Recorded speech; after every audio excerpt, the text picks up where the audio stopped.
بھائی صاحب یہ جو رانا صاحب کا بیان آیا ہے یہ آپ کی نظر میں کتنا اہم ہے اور کیا واقعی جو ہے یہ ایک سیاسی سٹیٹمنٹ نہیں ہے اور اسی طرح سے ہو سکتا ہے کہ اگر اسمبلیاں ٹوٹ بھی جائیں فار انسٹنس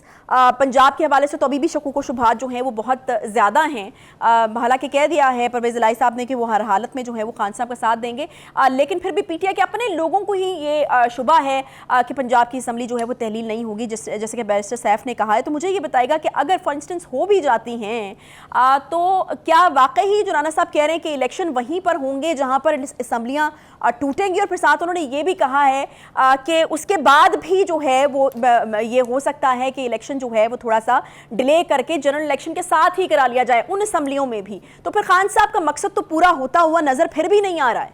دیکھیے رانا ثناء اللہ نے بڑا کمپریہنسولی رسپونڈ کیا ہے جو پی ٹی آئی کی طرف سے یہ اسمبلیاں توڑنے کی اور وہاں الیکشن کی بات ہے اس کے حوالے سے انہوں نے ایک بات تو یہ بالکل واضح طور پر کہہ دی ہے کہ الیکشن صرف وہیں ہوں گے جہاں جہاں سے اسمبلیاں ٹوٹیں گی۔ وہ جو ایک پی ٹی آئی کی خواہش تھی یا ان کا خیال تھا کہ جب ہم دو بڑے صوبوں کی یعنی کے پی کے کی اور پنجاب کی اسمبلیوں کو توڑیں گے تو گورنمنٹ کے پاس کوئی آپشن نہیں ہوگا سوائے اس کے کہ وہ جنرل الیکشنز کا اعلان کر دیں۔ یہ تو آج رانا ثناء اللہ نے رول آؤٹ کر دیا ہے، اور یہ صرف رانا ثناء اللہ کی رائے نہیں ہے، یہ میرے خیال سے پی ڈی ایم کا کینڈڈ ویو ہے، کینڈڈ فیصلہ ہے جس کا وہ اظہار کر رہے تھے۔ اگر ایسا ہی ہونے جا رہا ہے تو صورتحال بالکل ہی مختلف ہو جاتی ہے۔ ایک تو یہ کہ سینٹر میں گورنمنٹ جو ہے پی ڈی ایم کی ہوگی، سندھ میں پی ڈی ایم یعنی پی ڈی ایم کی ہی گورنمنٹ ہے، بلوچستان میں ویسے صرف 2 سیٹیں ہیں پی ٹی آئی کے پاس، وہاں ویسے ان کا کوئی رول نہیں ہے، تو کیا بلوچستان کی اسمبلی نہیں ٹوٹے گی، سندھ کی اسمبلی نہیں ٹوٹے گی، رہ گئی کے پی کے اور پنجاب۔ یہ اسمبلیاں جو ٹوٹتی ہیں تو انہی کے اندر الیکشن ہوں گے، اور ایک طرح کا ٹیسٹ بھی ہو جائے گا کہ پی ٹی آئی کی کیا کیپیسٹی ہے، کیونکہ پنجاب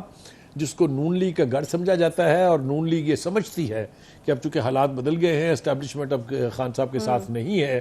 تو they will perform better, they have to perform better,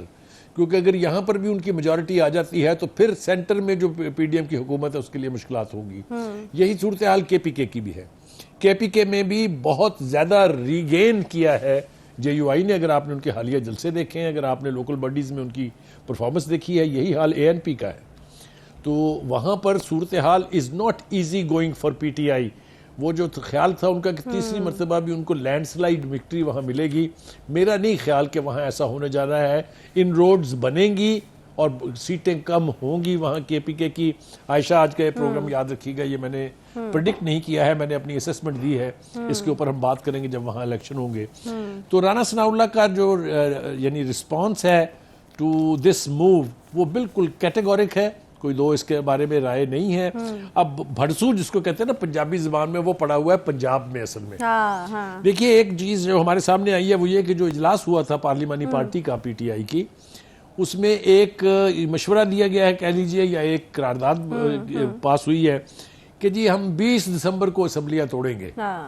آپ مجھے بتائیے جس شد و مد کے ساتھ عمران خان صاحب نے اس کا اعلان کیا تھا اسلام آباد کے فیض آباد چوک کے دھرنا کہہ لیجئے یا جو لانگ مارچ کا جلسہ تھا، اس میں پھر اتنی لمبی چوڑی سوچ بچار کی تو ضرورت نہیں ہے۔ اس کا مطلب یہ ہے کہ پی ٹی آئی میں بھی یہ ادراک موجود ہے کہ اسمبلیاں توڑنے کا ان کو آؤٹ رائٹ فائدہ نہیں ہونے جا رہا، اس کا امکان ہے کہ ان کو نقصان بھی ہو۔ دوسری بات یہ ہے کہ کاف لیگ کو بھی اب بہت سوچ سمجھ کے آگے بڑھنا ہے۔ اگر وہ اسمبلیاں توڑنے جا رہے ہیں تو they will be back to square one. اس کے بعد مونس الہی صاحب کا یہ اعلان اپنی جگہ موجود ہے کہ ہم ہر حالت میں جان بھی دینے کو تیار ہیں، خان صاحب کے ساتھ کھڑے ہیں۔ جی وہ اگر کھڑے ہیں تو ان کی جو ہے وہ لمیٹڈ کیپیسٹی ہے، آپ کو پتا ہے کہ وہ کاف لیگ جو ہے وہ اب سکڑ کے گجرات کی پارٹی رہ گئی ہے،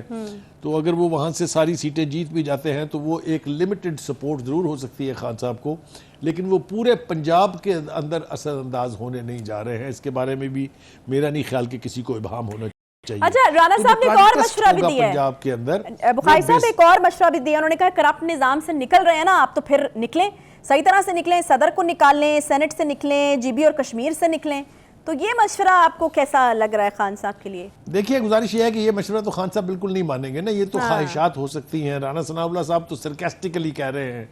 یہی کچھ اسی طرح کی ملتی جلتی بات جو ہے وہ جاوید لطیف صاحب نے بھی کہی ہے کہ خان صاحب سارے الیکشن تو اس وقت ہوں گے، یا خاص طور سے جنرل الیکشن تو اس وقت ہوں گے جب عمران خان صاحب کا احتساب مکمل ہو جائے گا۔ یہ کافی ڈینجرس بات ہے۔ اس کا مطلب یہ ہے کہ ان کی انٹینشن یہ ہے کہ پہلے تو خان صاحب اپنا حساب کتاب دیں. حساب کتاب کے حوالے سے ایک بات کہنا بہت ضروری ہے کہ خان صاحب کو جن کو لاڈلا قرار دیا جاتا تھا جوڈیشری کا اور خاص طور سے اعلیٰ عدلیہ کا, ان کو پیشیاں تو بھگتنی ہوں گی,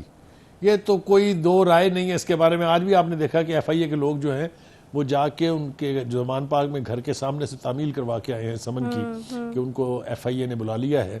وہ جو سائفر والا ڈرامہ تھا اس کی تفتیش کے سلسلے میں. اسی طرح شاہ محمود قریشی صاحب کو بھی بلایا ہوا ہے انہوں نے. تو یہ پہلی دفعہ جب بلائے گئے تھے تو تب تو نہیں گئے تھے, لیکن اب ان کو جانا تو پڑے گا. اسی طرح عدالتوں میں جو ان کو ایک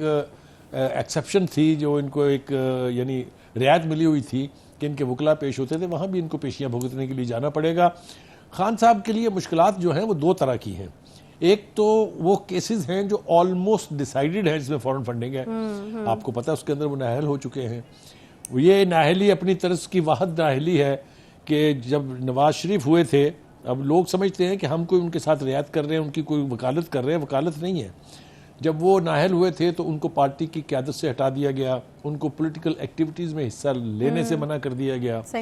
لیکن یہ لاڈلا پن اپنی نوعیت کا اپنا ایک ہی ہے کہ نااہل ہوئے ہوئے ہیں لیکن وہ پارٹی کی قیادت بھی کر رہے ہیں, جلسے جلوسوں کی قیادت بھی کر رہے ہیں, اور کوئی پوچھنے والا نہیں. لیکن اب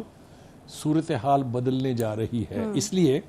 کہ خان صاحب رعایتیں بھی لیتے رہے ہیں, لاڈلے بھی رہے ہیں, اور اسٹیبلشمنٹ کے بعد اب عدلیہ کی ایسی تیسی کرنے پر تلے ہوئے ہیں. آپ نے دیکھ لیا ہے, وہ کہہ رہے ہیں ہمیں ججوں سے توقع نہیں ہے کہ وہ انصاف کریں گے. انصاف نہیں ہوا سواتی کے حوالے سے بھی, شہباز گل کے حوالے سے بھی, حالانکہ جو ان کی حرکات ہیں وہ اگر کسی دوسری پارٹی کے بندے نے کی ہوتی تو اب تک کیا ہو گیا ہوتا. میں عائشہ اس کے اوپر گفتگو کرنا نہیں چاہتا ہوں, لیکن یہ بہت بڑی رعایت تھی خان صاحب اور ان کے سارے کلیگز کے ساتھ کہ ان کے خلاف پرچے دے کے ان کو صرف یہ کیا جا رہا ہے. تو جیسا کہ وہ خود بھگت رہے ہیں سواتی صاحب بھی اور شہباز گل بھی, عمران خان صاحب کو بھی عدالتوں کا سامنا کرنا پڑے گا, اور یہ صورتحال میں ریڈیکل تبدیلی ہے. اس کے لیے خان صاحب کو تیار رہنا پڑے گا. یہ کافی جو ہے جس کو کہتے ہیں نا کہ گھسیٹا گھسیٹی کافی دیر چلے گی, اور فیصلے اگر ان کے خلاف برقرار رہے تو ڈسکوالیفیکیشن جو ہے اس سے لے کے, اور میں نہیں چاہتا, نہ میں دعا کر رہا ہوں, نہ میری خواہش ہے یہ کہ کسی مقدمے میں ان کو سزا ہو جائے, لیکن یہ عدالتی لاڈلا پن بھی اپنے منطقی انجام کو پہنچنے والا ہے. اچھا بخاری صاحب, آپ کو کانفیڈنس کی تو میرے خیال میں داد دینی چاہیے. فواد چودھری صاحب تو ابھی بھی ڈیٹس دے رہے ہیں, وہ کہہ رہے ہیں کہ ہم جناب چاہتے ہیں 20 مارچ سے پہلے جو ہے وہ الیکشن ہو جائے. تو یہ اس کو کیا سمجھا جائے, کوئی میسج ہے جی کہ 20 مارچ سے پہلے الیکشن ہو جائے؟ آج پھر رانا صاحب نے یہ بات کی ہے کہ بڑے سے بڑے مسئلوں کا حل جو ہے وہ بیٹھ کر نکل آتا ہے, گنجائش پیدا کی جاتی ہے ساتھ بیٹھ کر, لیکن جو ہے وہ خان صاحب تو بیٹھنے کے لیے تیار ہی نہیں ہے.